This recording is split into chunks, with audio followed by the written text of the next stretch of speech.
Hi, I'm Shawn Cunningham. I'm an artist blacksmith and I forge steel for a living.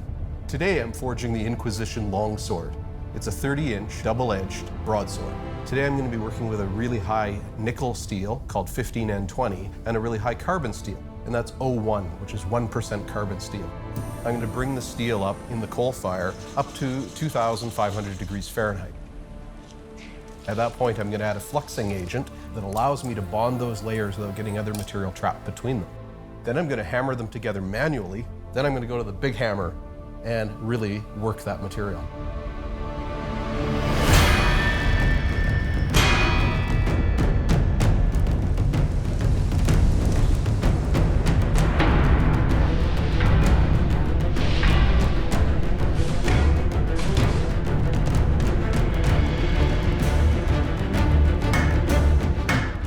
I wanted this sword to be visible from across the room, so we only went to 100 layers on each side before then I twisted the 100 layers down their length and forge welded them together in the center.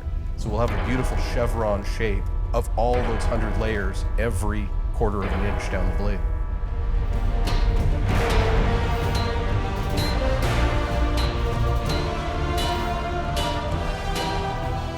This shape is the finished shape of what the sword will be. All the bevels have been forged into it. The start of the tang has been forged into it.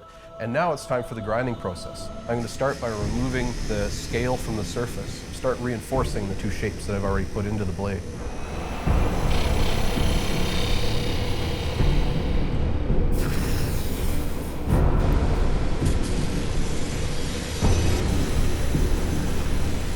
I did all my preparatory grinding up to 120 grit, and that got me to my final shape, which was just reinforcing all the shapes that I'd forged into it.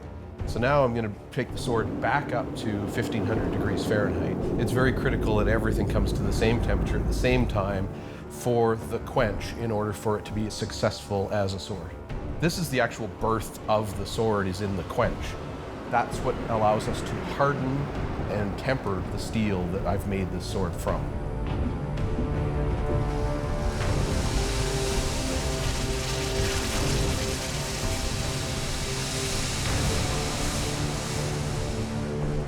So I was lucky enough to get a big chunk of 925 aluminum bronze from a friend of mine. So I've already taken a third of this ring and forged it into a block, and then forged that into a piece that I'm going to start forging the Inquisition crossguard and pommel from. Then I'll amalgamate it, carve the wooden handle, mount the pommel, and the sword will be completed.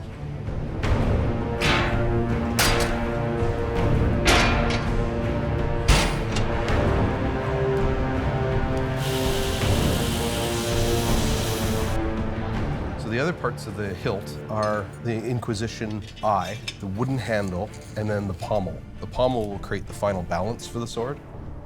The fit and finish of this is really critical.